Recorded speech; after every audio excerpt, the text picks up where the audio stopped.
جو نازل کی ہوئی کتابوں کو ماننے کے علاوہ مشرکین کافرین تھے ان کی طرف اشارہ ہو رہا ہے۔ دیکھو جو ایمان لائے ہیں ان میں سے کچھ لوگ ایسے بھی ہیں جو کہ کافرین مشرکین ہیں، جو کتابوں سے بے خبر ہے۔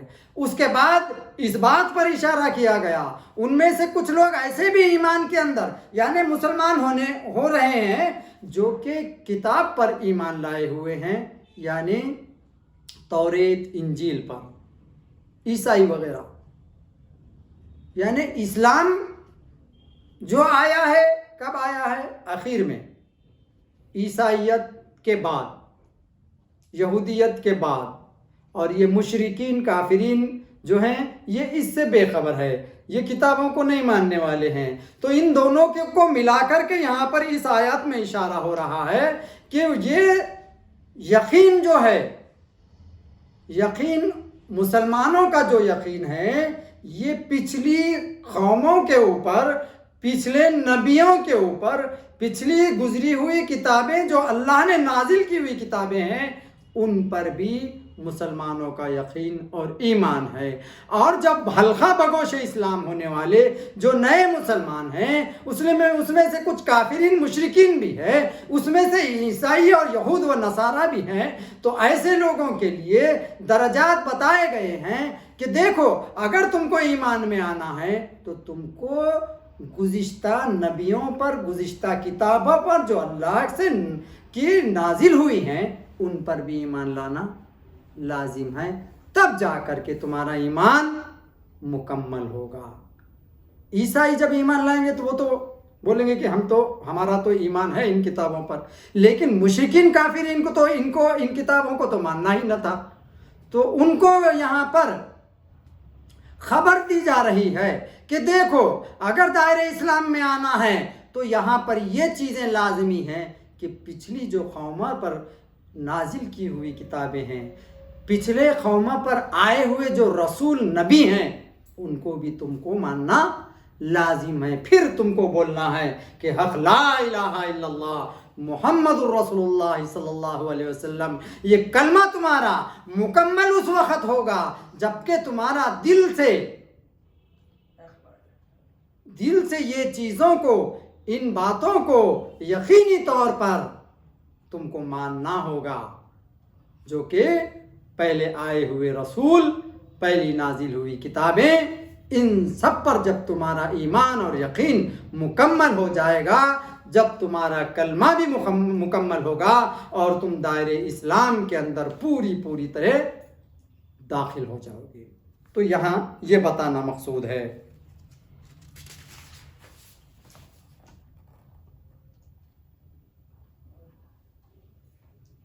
کہ یہ کتاب دونوں قسم کے لوگوں کے لیے پوری ہدایت ہے، یعنی قرآن پاک۔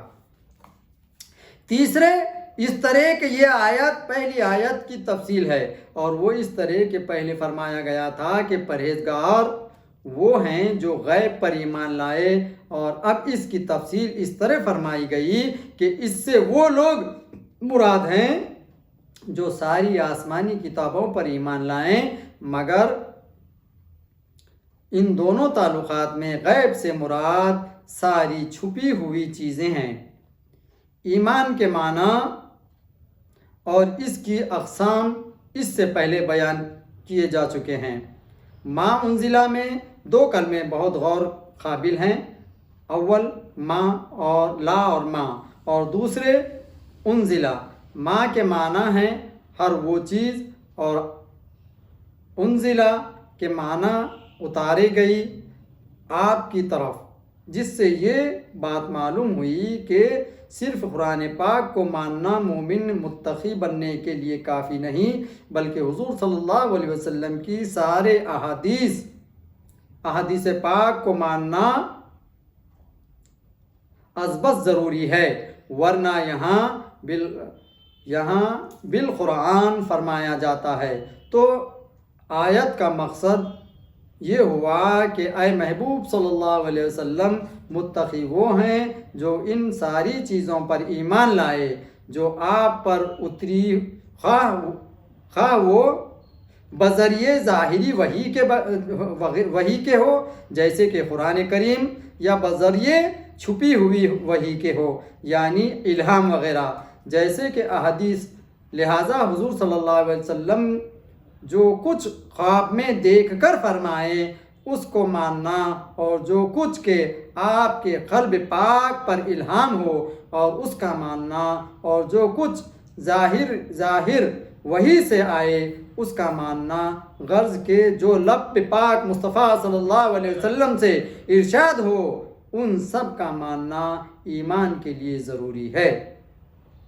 یعنی گویا یہ فرمایا گیا کہ جہاں پر ہمارا ایمان نازل کی ہوئی کتاب پر ہے، نازل کی ہوئی کتاب قرآن کی آیتیں جو اللہ پاک نے آپ صلی اللہ علیہ وسلم پر نازل کیا ہے، تو تمام اتری ہوئی آیتوں پر ہمارا ایمان ہے، قرآن پاک پر ایمان ہے۔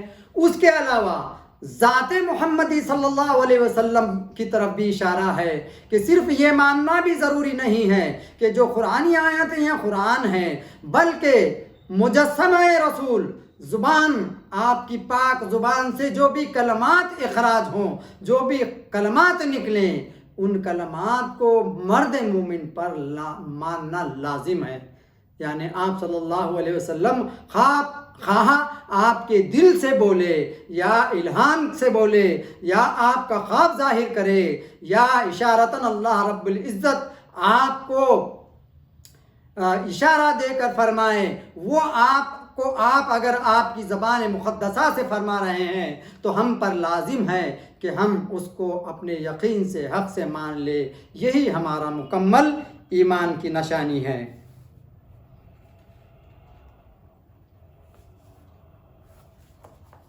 ارشاد ہوا ان سب کا ماننا ایمان کے لیے ضروری ہے کیونکہ یہ سب رب کی طرف سے ہوتا ہے۔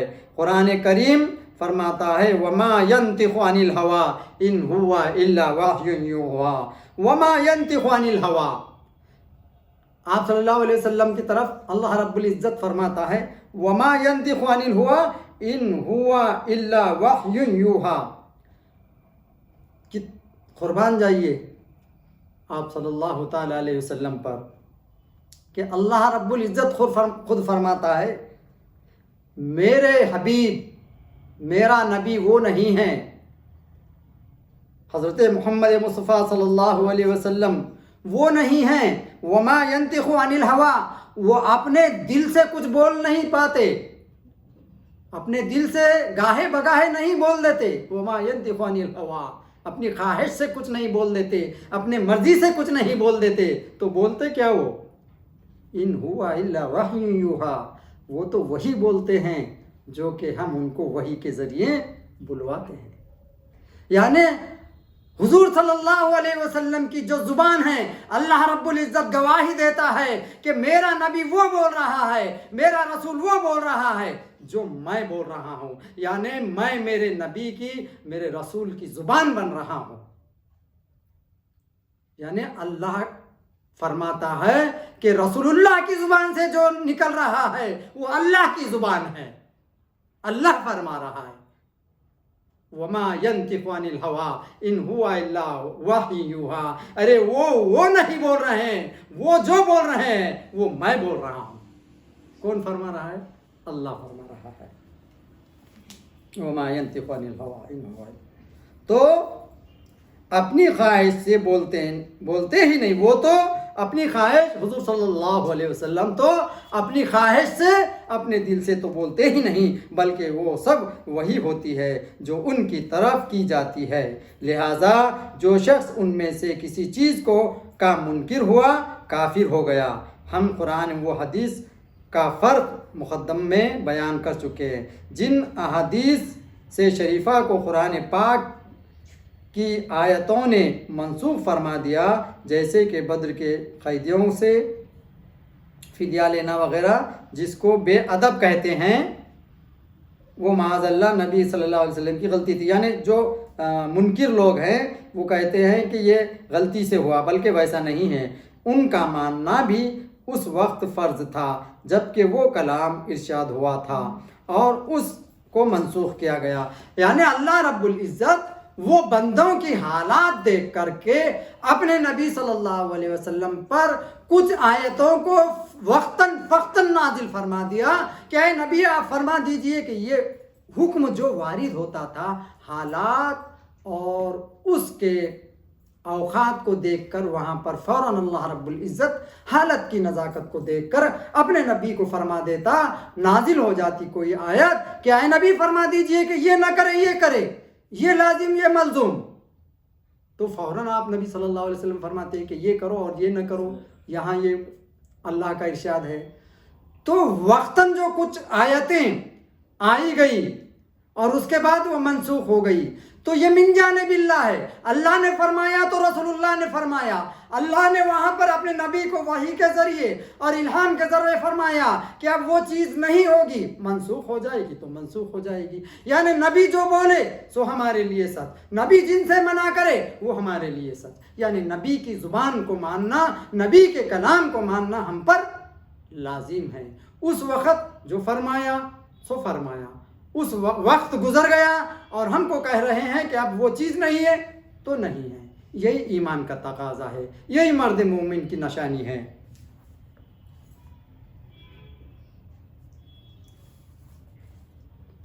ہاں بدر کے قیدیوں سے، ہاں تو یہ فرما دیتے تھے کہ یہ غلطی، بلکہ ایسا نہیں ہے، ان کا ماننا بھی اس وقت فرض تھا جبکہ وہ کلام ارشاد ہوا تھا، اور اس منسوخ ہونے میں بھی عجیب راز ہے، وہ اللہ اور اس کے رسول کو معلوم، واللہ عالم و رسول، جن کو ہم نے اپنی کتاب سلطنت مصطفیٰ میں بیان کیا ہے۔ البتہ بطور مشورہ جو باتیں حضور صلی اللہ علیہ وسلم نے ارشاد فرمائیں ان کا یہ درجہ نہیں، اس لیے یہاں ارشاد فرمایا بما انزلہ اور فرمایا گیا بما خلت۔ ہاں یہاں پر دیکھو، اگر رسول اللہ صلی اللہ علیہ وسلم خود اپنے دل سے فرماتے تو قرآن میں یہ نہیں آتا بما انزلہ، بلکہ یہ آتا کہ بما خالت، میں جو کہہ رہا ہوں وہ، بلکہ ایسا نہیں آیا بما انزلہ۔ انزلہ یعنی دوسری طرف سے آئی، دوسری سے مراد اللہ کی طرف، اشارہ دوسری طرف ہے، یعنی اللہ کی طرف سے نازل ہوئی، جو نازل ہوئی ہے وہ چیز بیان ہو رہی ہے، بلکہ دل سے نہیں ہو رہی ہے۔ لا خلت ما وما انزلہ، قال النبی صلی اللہ علیہ وسلم خلت ما انزلہ، جو کہ نازل کی، یہ نہیں کہ کہا گیا۔ انزلہ کے معنی ایک دم اتارنے کے ہیں، چونکہ ہر آیت ایک ہی دم اترتی تھی، اس لیے یہاں انزلہ فرمایا گیا، یعنی ہر اس آیت اور حدیث پر ایمان لائیں جو ایک دم آپ پر اترتی ہیں۔ اتارنے کے معنی اور اس کے پوری تحقیق مقدمے میں کر چکے ہیں۔ الیکا میں بہت گنجائش ہے، جو چیزیں حضور صلی اللہ علیہ وسلم کے قلب پاک پر بطور الہام اتری وہ بھی اس میں شامل ہیں، اور جو کہ حضرت جبرائیل علیہ السلام نے آ کر عرض کیے اور حضور صلی اللہ علیہ وسلم نے ان کو بیان کیا، وہ بھی اس میں داخل ہیں۔ اور جن چیزوں کو آنکھوں سے ملاحظہ فرمایا، خواہ فرش پر رہ کر یا عرش پر جا کر، وہ سب اس میں شامل ہیں۔ لہذا نماز، روزہ، زکوٰۃ اور نماز کی رکعتیں اور زکوٰۃ کا نصاب وغیرہ سب اس میں شامل ہیں، اگرچہ یہ ان میں سے بعض چیزیں وہ ہیں جو حضور صلی اللہ علیہ وسلم نے قلب پاک سے معلوم فرمائیں، اور بعض وہ جو سن کر یا دیکھ کر معلوم کی۔ وما انزل من قبلک سے معلوم ہوا کہ جس طرح قرآن پاک کا ماننا ایمان کے لیے ضروری ہے، اس طرح ساری آسمانی کتابوں پر ایمان لانا بھی، لیکن ان دونوں کتابوں کے ایمان میں دو طرح کا فرق ہے۔ ایک یہ کہ سارے قرآن پاک کا ماننا بھی ضروری ہے اور اس کی محکم آیتوں پر عمل کرنا بھی ضروری ہے، لیکن پچھلی کتابوں کا فقط اس طرح کا ماننا ہی ضروری ہے۔ دیکھو اب یہاں پر فرق بتا رہے ہیں، اب ہم جب اس کو جو مان رہے ہیں قرآن پر جو ہمارا ایمان ہے، فقط ہمارا ایمان قرآن پر ایمان لانا ضروری ہے کیا، بلکہ اس کو سمجھنا ضروری ہے، لیکن پچھلی کتابوں کو جو ماننا ہمارا ہے وہ ماننا ہی ضروری ہے، اس پر عمل کرنا ضروری نہیں ہے، کیونکہ وہ گزری ہوئی امتوں پر نازل آیت ہوئی جو فرمان تھا الہی تھا، وہ ان کے لیے تھا، وہ گزشتہ کے لیے تھا۔ تو وہ گزشتہ کے جو قوانین ہیں حاضران امت پر لازم نہیں ہے، وہ منسوخ ہو گئی۔ تو ہمارا جو ماننا ہے یہ ظاہری ماننا بھی ہمارے لیے فقط کافی ہے، لیکن ان پر عمل پیرو ہونا ہمارے لیے لازم نہیں۔ جیسے کہ توریت، زبور، انجیل یہ ہم مانتے ہیں، لیکن وہ قوانین ہم پر عائد نہیں ہوتی۔ لیکن قرآن پاک کو ماننا، جیسا کہ توریت، انجیل، زبور کو ماننا، ایسا ہمارے لیے اب نہیں ہے۔ لیکن قرآن اس لیے نہیں ہے کہ وہ گزشتہ ہے، اب حاضر جو ہمارے اوپر قرآن ہے اس پر ہمارا ماننا پوری طریقے سے ماننا ہے، گویا کہ ماننا ہی نہیں بلکہ اس پہ عمل کرنا، اس کو سمجھنا، اس کی تفسیر کو جاننا، اس کے نکات کو سمجھنا، اس کے حقیقت کو جاننا، اس پر عمل پیرو ہونا، اس پر اپنی زندگی کو ڈھال دینا، یہ قرآن کا ماننا ہر مرد مومن پر، ہر مسلمان پر لازم ہے۔ پوری قرآن کو سمجھنا، قرآن کو روانگی سے پڑھ لینا فقط ضروری نہیں ہے، ہر مرد مومن مسلمان پر لازم ہے کہ قرآن کی تفسیر کو، قرآن کی اندر چھپی ہوئی نکات کو، اللہ کا فرمان کیا ہے، رسول اللہ کا مقصد کیا ہے، ہمارے زندگی کا مقصد کیا ہے، زندگی میں آنا کیا ہے، زندگی سے اٹھنا کیا ہے، موت کیا ہے، اس کے بعد حیات کیا ہے، یعنی نفس کیا ہے اور مجسمہ کیا ہے، یہ سب نکات قرآن کے اندر چھپی ہوئی ہے۔ جب تک یہ چھپی ہوئی چیزیں ہمارے کو ظاہر نہیں ہوں گی ہم اس کو سمجھ نہیں پائیں گے۔ موبائل جب تک بند ہے اس کے اندر کتنی چھپی ہوئی راز و نیاز ہے، کتنی ہوئی چیزیں ہیں ہم سمجھ نہیں پاتے۔ جب تک ہم اس کو اوپن نہیں کرتے اور اس کے ایپس میں جاتے نہیں، یکے بعد کرے، جس مقصد سے ہم کو جس ایپ میں جانا ہے اس ایپ کو ہم ٹچ کر کے اس ایپ کا مقصد حاصل کر لیتے۔ الگ الگ اقسام کے اس کے اندر بہت سارے چیزیں چھپی ہوئی ہیں۔ جس طریقے سے کلام اللہ کو اگر ہم بند کر کے رکھ دیتے ہیں، جس طریقے سے موبائل کو ہم بند کر کے رکھ دیتے ہیں، کیا ہم اس کے اندر کے راز و نیاز کو جان پاتے؟ نہیں جان پاتے۔ اس طریقے سے اگر موبائل کی طرح ہم اگر قرآن کو بند کر کے رکھیں گے اور اس کو نہیں سمجھ پائیں گے، اندر کے اس کے ایپس کو، اندر کے اس کے آیتوں کو، ایپس یعنی آیت، ایک ایک آیت ایک ایپس ہے، اور ایک ایپ کو کھولنے کے بعد ہم کو معلوم ہے ایک ایپ اگر ہم موبائل کا کھولتے ہیں اس کے اندر کیا کیا نہیں ملتا، ہم کو کلک کرتے جو اندر کے راز و نیاز وہ دریا ہے ملتے رہتا۔ اس طریقے سے قرآن پاک کا ایک ایک حروف، ایک ایک آیت دریا ہے، اس کو کھولو، اس میں بہت ایپس ہے، اس کے اندر راز و نیاز ہے، محقق بنو۔ اس کے اندر جو ہے اتنا راز و نیاز ہے کہ تمہاری زندگی سنور جائے، دین و دنیا تمہارا بن جائے۔ اللہ رب العزت اس کے اندر بہت سارے راز رکھا ہے، لیکن ہم کو فقط فرصت نہیں ہے کہ ہم اس کے اندر کیا کیا چھپا ہوا ہے، ہم تو روانگی سے، یہ تو ہماری زبان نہیں، ہم تو سمجھ نہیں پاتے، تو ہم کیوں کھولے اور ہم کیا پڑھے، روانگی سے پڑھے، ایک حروف پڑھنے میں ہم کو 10 نیکی ملتی، بس کافی ہے۔ اس میں نیکی ہی نہیں ہے بلکہ تمہاری زندگی چھپی ہوئی ہے۔ الف میں زندگی، لام میں زندگی، میم میں زندگی، قرآن کے ہر حروف میں زندگی ہے، ہر حروف کے اندر راز و نیاز ہے، ہر حروف کے اندر ٹیکنیکل ہے، ہر حروف کے اندر حیات ہے، ہر حروف کے اندر نیک نیتی ہے، ہر حروف کے اندر نور ہے، ہر حروف کے اندر جو ہے راستے ہیں۔ تو یہ سمجھیں گے ہم کب؟ اس کو الگ الگ کھول کر ہم سمجھنے کی کوشش کریں گے۔ تو جب تک بند رہے گا تو ہمارا دل، ہمارا دماغ، ہمارا ذہن سب کچھ بند رہے گا۔ تو قرآن غلاف میں باندھ کر کے اٹھا کر رکھنے کی چیز نہیں ہے۔ ہم موبائل کو لے کر کے اس کو کور ڈالتے، کور ڈال کے اٹھا کے رکھ دیتے کیا؟ نہیں، کور اس لیے ڈالتے کہ وہ خراب نہ ہو، محفوظ رہے، ہے نا۔ اس طریقے سے غلاف اس لیے کہ وہ محفوظ رہے، لیکن محفوظ رکھ دے کے اس کو اٹھا کے تھوڑی رکھ دیتے۔ موبائل کو جس طریقے سے ہم یوز کرتے تو یوز کرنا پڑے گا نا، استعمال کرنا پڑے گا نا۔ اس کے وجوہات، جس مقصد سے ہم موبائل لاتے، اس کے پورے مقاصد، پورے خواہشات اس کے اندر پورے کر لیتے. اللہ رب العزت نے, اللہ کے رسول نے جو ہمارے لیے اتنا بڑا زندگی, یہ حیات زندگی قرآن دے دیا, جو نور ہے اس کو ہم اٹھا کے رکھ دیتے, جو کہ ہمارے لیے براہ راست, براہ زندگی ہمارے لیے رہبر ہے. تو اللہ رب العزت ہم کو توفیق دے کہ ہم اس کو سمجھیں اور ہم کو پڑھنے اور عمل کی توفیق عطا فرمائے. تو یہاں پر ہاں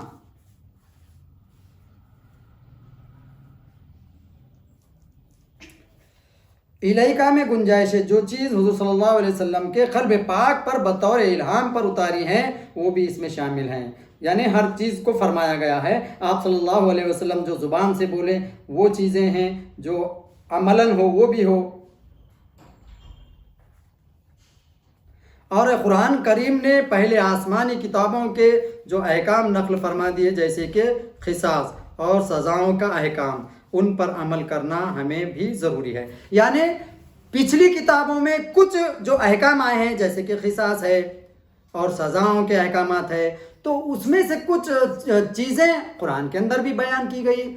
تو جو قرآن کے اندر ہمارے لیے بیان کی گئی وہ ہم پر لازم, بھلے ہی وہ توریت, انجیل یا زبور کے اندر کی بھی کیوں نہ ہو, وہ بھی ہدایات اگر قرآن کے اندر اللہ رب العزت نے اس کو ریوائز کیا ہے, اس کو داخل کیا ہے, تو وہ ہم پر لازم ہے.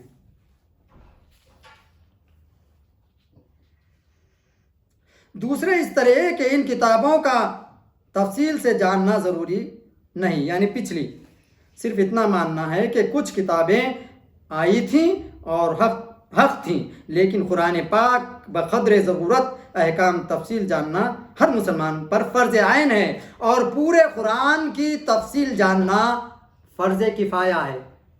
پورے قرآن کی تفصیل جاننا فرض کفایہ ہے.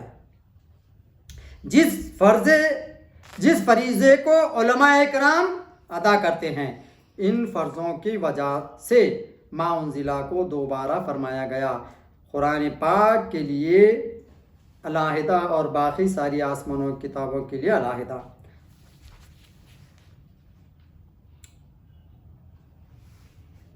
منسوخ احکام کا ماننا ضروری ہوتا ہے اور ان پر عمل کرنا اکثر منع.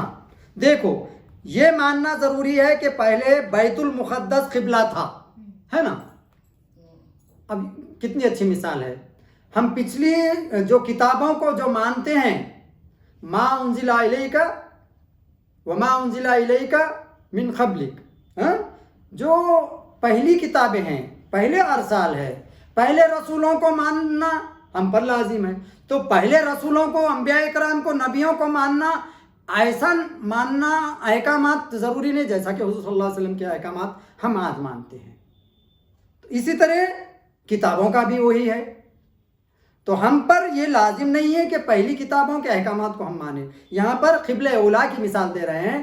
قبلہ اولیٰ پہلے ہمارا قبلہ تھا, اس کے بعد ہمارا قبلہ تبدیل ہو گیا اور کعبۃ اللہ بیت المقدس ہمارا قبلہ ہوا. تو کیا ہم اب قبلہ اولیٰ بیت المقدس کو نہیں مانتے؟ مانتے ہیں نا. اگر نہیں مانے تو ہم مومنین میں سے نہیں ہوں گے. ہم قبلہ اولیٰ کو مانتے ہیں لیکن عمل اب نہیں کریں گے. پہلے عمل کرتے تھے, یعنی نماز منہ میرا کعبہ شریف کی طرف, منہ میرا بیت المقدس کی طرف نہیں. تو ہم پر عمل لازم نہیں ہے, ہم مان رہے ہیں لیکن عمل ضروری نہیں ہے. عمل کس طرف ہوگا؟ حاضر پر ہوگا, بیت المقدس پر. اسی کو مثال یہاں پر دے رہے ہیں, اسی کی مثال. ہاں, پہلے بیت المقدس قبلہ تھا لیکن اس طرف نماز پڑھنا منع ہے. اس لیے قرآن کریم نے یہاں ایمان کا ذکر فرمایا, نہ کہ عمل کا. وبالآخرتی, ہمیں 3 جگہ رہنا ہے. دیکھو دنیا میں اللہ رب العزت نے, بیٹھ جاؤ بیٹا, تم بیٹھ جاؤ. ہاں, دنیا میں اللہ رب العزت نے کس طریقے سے ہمارے کو اشارہ کیا ہے؟ اللہ رب العزت نے 3 جگہ ہم کو رہنا ہے. انسان جب پیدا ہوا ہم کو کتنی جگہ رہنا ہے؟ 3 جگہ. دیکھو اس طرف اشارہ ہے. ایک تو دنیا میں کچھ دن کہاں پر رہنا ہے ہم کو؟ دنیا میں. اس کے بعد کہاں رہنا ہے؟ قبر میں. کچھ روز قبر میں یعنی عالم برزخ میں، ہے نا. اور ہمیشہ کہاں جانا ہے پھر؟ عالم آخرت میں. ہم کو 3 جگہ مقام ہے ہمارا. یہ عالم دنیا ہے، پھر اس کے بعد کہاں جانا ہے؟ عالم برزخ میں جانا ہے، اس کے بعد عالم آخرت، اخروی زندگی جس کو ہمیں کہیں گے. اور ہمیشہ آخرت میں. کچھ دن کہاں رہ رہے ہیں ہم؟ دنیا میں. کچھ دن کہاں رہ رہے ہیں؟ برزخ میں. اور ہمیشہ کہاں رہ رہے ہیں؟ عالم آخرت میں. دنیا کی ابتدا ہماری پیدائش سے ہے اور اس کی انتہا، دنیا کی ابتدا کب سے ہے؟ پیدائش سے. اور اس کی انتہا موت سے. اور برزخ کی ابتدا خبر کی کہاں سے ہے؟ موت سے. دنیا کی ابتدا زندگی سے اور انتہا موت سے. اور برزخ کی ابتدا موت سے اور انتہا حیات سے. یعنی جیسی روح آ جائیں گی، جیسے برزخ میں سے ہم کو زندہ کر کے اٹھایا جائے گا تو وہاں کی انتہا ختم. دیکھو کتنا، سمجھو بات کو. دنیا کی ابتدا زندگی کی حیات سے ہو رہی ہے اور انتہا موت سے. اور وہاں ابتدا کیسے ہو رہی؟ برزخ کی موت سے اور انتہا حیات سے.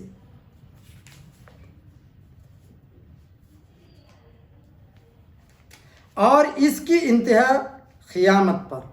قیامت کے دن برزخ کی ختم ہو گئی، انتہا ہو گئی. اخروی زندگی ابتدا قیامت سے. اب اخروی زندگی، 2 زندگیاں تو سمجھ میں آ گئی نا. 2 زندگیاں سمجھ میں آ گئی نا. زندگی کی ابتدا حیات سے اور موت سے انتہا، اور برزخ کی موت سے ابتدا، حیات سے انتہا. اور پھر اخروی زندگی کی قیامت کے بعد سے ابتدا اور انتہا نہیں. انتہا نہیں. اخروی زندگی ہمیشہ، وہاں نہ نیند آئے گی اور نہ موت. خیر اللہ رب العزت جب نیند کی تسلی اس کے لیے الگ سے انشاءاللہ میں کبھی پیش کروں گا. وہاں جنت کے اندر جو نیند کی اللہ تسلی بخشے گا، وہ حالات، وہ حیت قضائی کچھ اور ہی ہوگی. انشاءاللہ کبھی آگے موقع ملا تو بیان کروں گا. تو اخروی زندگی کی ابتدا قیامت سے اور انتہا کبھی نہیں، بلکہ اس کی بقا ہمیشہ. دنیا کو دنیا اس لیے کہتے ہیں. دنیا کو دنیا کیوں بولتے ہیں؟ سنو اس طرف. یا تو دنو سے بنا ہے یا دانیہ سے. اگر دنو سے بنا ہے تو اس کے معنی ہوئے قریب کے، تھوڑا سا قریب، قرب کی چیزوں کے. کیونکہ اس کی فنا قریب ہے، دنیا کی فنا قریب ہے، جلدی ختم ہو جائے گی. اور اگر داناۃن سے بنا ہے تو اس کے معنی ہے ادنا، تھوڑی سی، ادنا یعنی حقیر چیز، جو برزخ کے معنی. اچھا یہ دنیا کے معنی. اب برزخ کے معنی، برزخ کے معنی ہے پردے کے. دیکھو ہم پردے میں رہتے، برزخ میں یعنی ایک پردہ ہے نا، ایک غلاف ہے. قبر میں چلے گئے، پردہ ہو گئے ہم، ہے نا. تو یہ ایک پردہ ہے. برزخ بولے تو ایک پردہ ہے.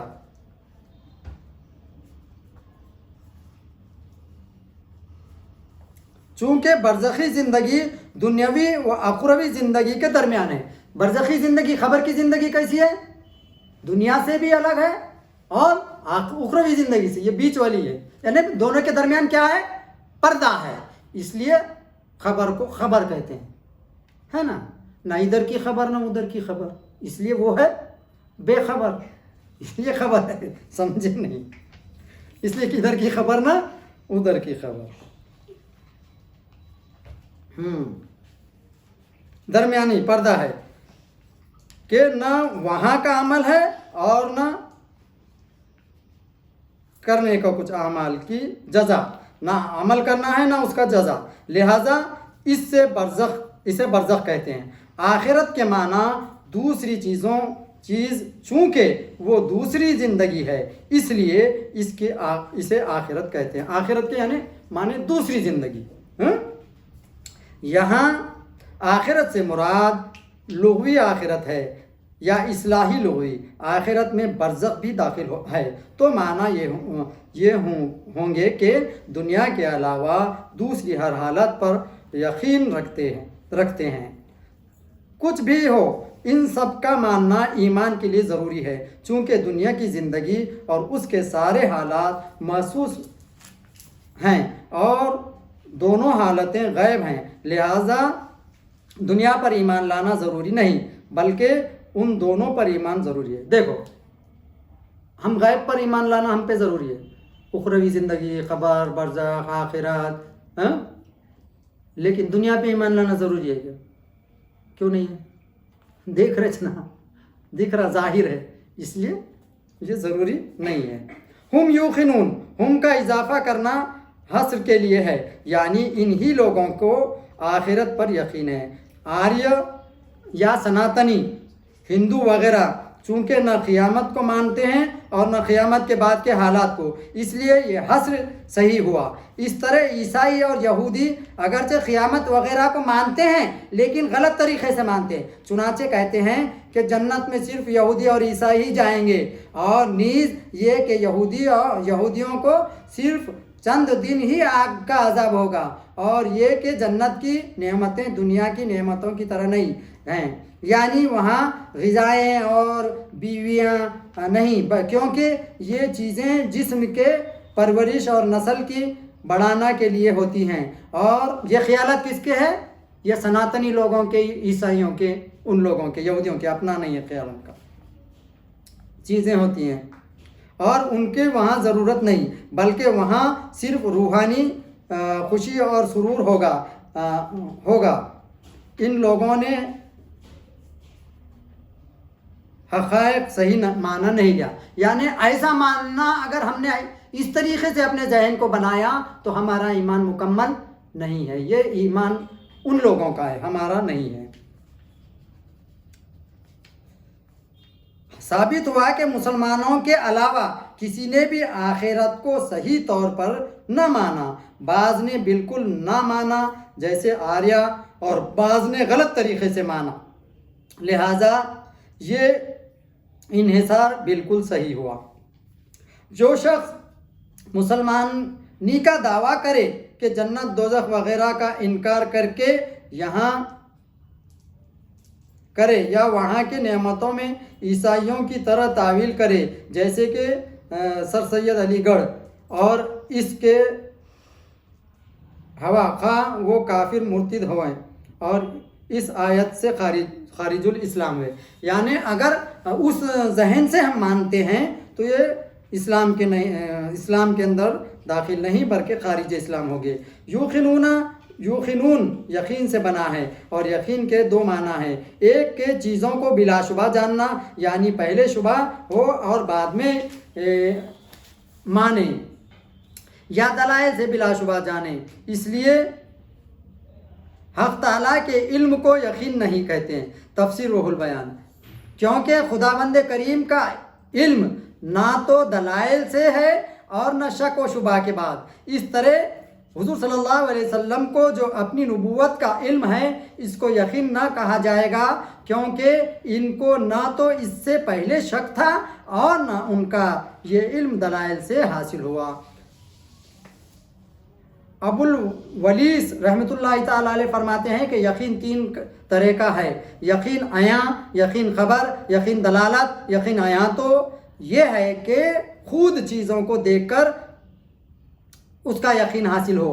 یقین خبر وہ کہ جس سے خبر پا کر اس پر یقین ہو۔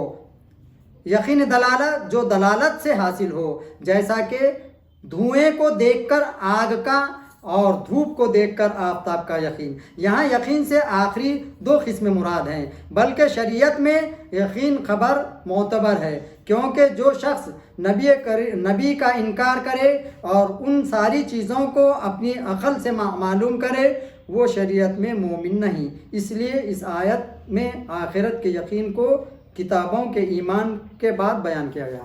یعنی کوئی یہ یقین کر لے کہ میں تو اللہ کو مانتا ہوں، دل سے مانتا ہوں، ہے نا، میں تو اللہ کو عالم الغیب مانتا، اللہ کو مانتا ہوں، تو اس میں نبی کا رول کیا ہے؟ نبی کو مجھ کو ماننا ضروری کیا ہے پھر؟ اللہ کو تو مانتا نا. اگر کسی کا ایسا ایمان ہے تو اس کا ایمان مکمل ہوگا کیا؟ اس کا ایمان مکمل نہیں ہوگا. صوفیاء کرام فرماتے ہیں کہ یقین کے بھی 3 درجے ہیں اور ایمان کے بھی. علم الیقین، عین الیقین، حق الیقین. علم الیقین سن کر جاننا، عین الیقین دیکھ کر جاننا، اور حق الیقین اس میں فنا ہو کر جاننا.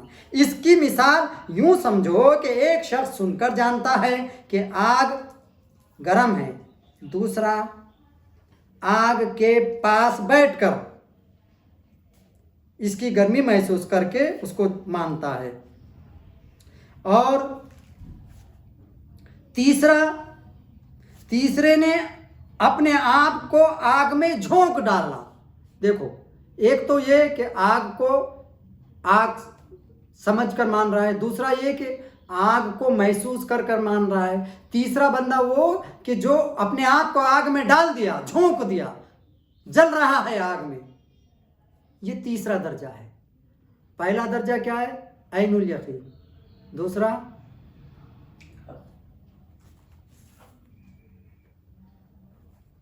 پہلا حق الیقین، دوسرا علم الیقین، تیسرا پہلا عین الیقین، پھر حق الیقین. علم الیقین، عین الیقین، حق الیقین. پہلا علم یعنی علم سے جان کر، دوسرا حقائق کو جان کر، عین سے یعنی دیکھ کر جان کر، اور تیسرا حق الیقین. تو یہاں پر جو مثال آگ کی دی گئی ہے، آگ ایک تو یہ دیکھ کر آگ مان رہا ہے، دوسرا محسوس کر کے، اور تیسرا اس میں اندر داخل ہو کر کے. یہ تیسرا درجہ ہے. اور آگ نے اس کو رگے رگ میں سیرت کے اندر جا کر کے اس کو جلا دیا. زبان حال سے کہنے لگا کہ میں اس کو جان گیا. اس فنا کے بعد اس کو جاننا تو پہلا علم الیقین ہوا، دوسرا عین الیقین، اور تیسرا حق الیقین. حق الیقین والا جس پر نظر فرما دے اس کو بھی رنگ دے. یعنی جو حق الیقین، جو پختہ، جو جل کر حاصل ہو رہا ہے، اس کے اندر پورا داخل ہو کر، اس کے اندر فنا ہو کر جو یقین ہو رہا ہے وہ حق الیقین. اور ایسا بندہ اگر کسی کے بندے کے اوپر نظر بھی ڈال دے تو اس کی دین اور دنیا بدل جائے، اس کو رنگ دے. کوئلہ جب آگ بن جاتا ہے تو جسم تو کوئلہ سارا رہتا ہے، لیکن وہ کام آگ کا، یعنی کوئلہ تو کوئلہ رہتا ہے، لیکن جب وہ کوئلہ آگ بن جاتا ہے تو اثر کس کا دیتا ہے؟ آگ کا اثر دیتا ہے. نیز صوفیاء کرام فرماتے ہیں کہ جو شخص ان درجات میں ترقی چاہتا ہے وہ حسب ذیل کام کرے. دیکھو، تم کو حق الیقین حاصل کرنا ہے تو کیا کرنا چاہیے، اس طرف ذہن بٹا رہے ہیں. کام کرے. باوضو رہنا، ہر وقت باوضو رہنا، کم کھانا، اکثر خاموش رہنا، اکثر خدا کا ذکر کرنا، عالم کی چیزوں میں غور کرنا، یعنی دنیا و عالم و مافیا کے اندر کے چیزوں میں کو جاننے کی کوشش کرنا، غور کرنا اس کے اوپر. فرائض اور سنتوں کی پابندی کرنا، یعنی نمازوں کی وغیرہ اچھی طریقے سے پابندی کرنا. دنیا والوں سے بے غرض رہنا، کم سونا، حلال کھانا، سچ بولنا. یہ چیزیں خفلوں کی چابیاں ہیں. یہ چیزیں کیا ہیں؟ خفلوں کی چابیاں ہیں. یقین کا نتیجہ یہ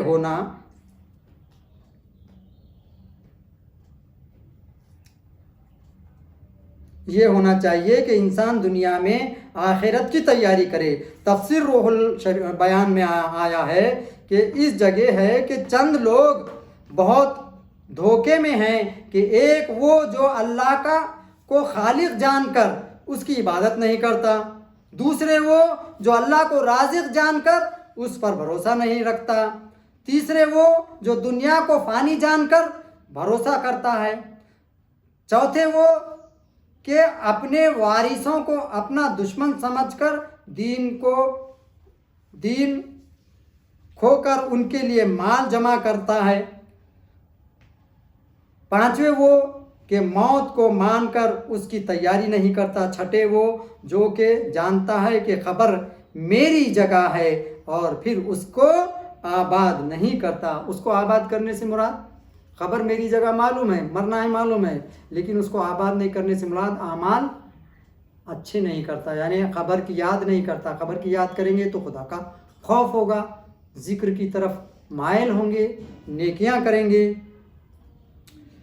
ساتویں وہ جو کہ جانتا ہے کہ اللہ پاک حساب لے گا اور پھر اپنا حساب صاف نہیں رکھتا۔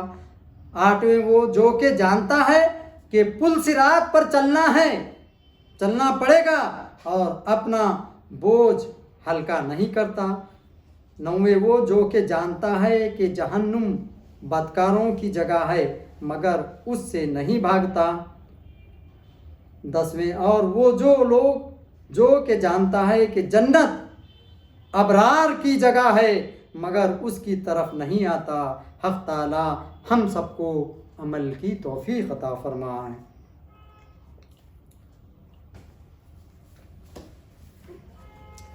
اس سے معلوم ہوتا ہے کہ حضور صلی اللہ علیہ وسلم کے زمانے میں انجیل و توریت وغیرہ ساری کتابیں صحیح موجود تھیں، کیونکہ اگر صحیح نہ ہوتی تو ان پر ایمان کیسے لایا جاتا، اور ان پر بغیر ایمان لائے تقوی حاصل نہیں ہو سکتا۔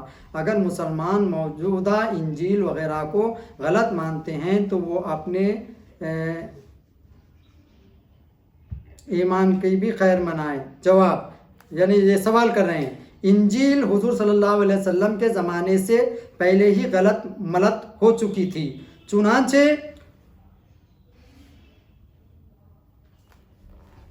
پولس مقدس جو ان کا رہبر ہے، جو خط غلطیوں کو لکھا ہے کہ اس کے پہلے باب میں کہ لوگوں نے انجیل کو الٹ پلٹ کر دیا اور اے لوگ تم جعلی انجیلوں کی طرف کیوں مائل ہو گئے؟ اصل انجیل بلا توسیط انسانی کے حضرت مسیح سے مجھے ملی۔ یہ جو ان کا رہبر ہے وہ بتا رہا ہے اس کے اندر، اس کے سوا جو کوئی اور انجیل تم کو سنائی اس پر لعنت ہو۔ بلکہ موجودہ انجیل کو دیکھ کر معلوم ہوتا ہے کہ یہ کچھ تاریخی کتابیں ہیں جن پر حضرت عیسیٰ علیہ السلام کی پیدائش سے لے کر کے نقلی موت تک کے حالات جمع کر دیے گئے ہیں۔ یعنی اب جو انجیل ہے جو ظاہری حضرت عیسیٰ علیہ السلام کے وفات سے لے کر کے آپ کی پیدائش سے لے کر اپنے دلوں سے ان لوگوں نے اس کے اندر جو ہے کتابت کر کے رکھا ہے آج کے دور کے عیسائیوں نے، کہ مسلمان اس پر ایمان لائے تھے کہ جو کتابیں ان پیغمبروں پر آئی تھیں وہ حق تھی، نہ اس پر کہ وہ اب بنجس موجود ہیں۔ کسی چیز پر ایمان لانے کے لیے اس کا موجود ہونا ضروری نہیں ہے۔ مسلمان تو عیسیٰ علیہ السلام پر بھی ایمان لائے حالانکہ وہ اس وقت موجود نہ تھے۔ قرآن پاک یہاں پر اعتراض بتا رہے ہیں، قرآن پاک کی آیت میں بے ترتیب ہے کیونکہ قرآن پاک کریم کتابوں سے بعد میں آیا، اور یعنی یہ آیت کو بے ترتیب بتا رہے ہیں۔ اس کا جواب ہے کہ اگرچہ قرآن کریم دنیا میں آنے کے اعتبار سے ان کتابوں سے پیچھے ہے، لیکن اب ایمان لانے والے جاننے یہاں پر یہ بتایا گیا ہے کہ یہ کتابوں کی جو تفسیر ہے پہلے دینی چاہیے تھی، کیونکہ قرآن پاک سے پہلے اتری ہوئی ہے، تو یہ قرآن پاک کی آیتوں کو یا قرآن پاک کو پہلے کیوں بتایا گیا؟ تو وہ اس لیے کہ دور یہ حاضر ہے، وہ جو ہے گزشتہ ہے، اس لیے اس کو پہلے لایا گیا۔ لیکن اول یہاں پر یہ بتا رہے ہیں، بلا تشبیہ یوں سمجھیے کہ باپ کا حق اولاد پر دادا سے زیادہ ہے، اگرچہ دادا دنیا میں آنے میں باپ سے پہلے ہے، لیکن اولاد کا رشتہ دادا سے باپ کے ذریعے سے ہی قائم ہوگا. یعنی یہاں پر بتا رہے ہیں کہ اس آیت کو کیوں پہلے لایا گیا، وہ کتاب والی آیت پہلے کیوں نہیں لائی گئی. اللہ رب العزت سے دعا ہے کہ اللہ تعالی ہم سبوں کو جو ہم نے سنا ہے اور پڑھا ہے اس پر عمل کی توفیق عطا فرمائے، اور ہم کو صحیح ایمان والا اور عمل والا بننے کی توفیق عطا فرمائے. وآخر دعوانا ان الحمد للہ رب العالمین.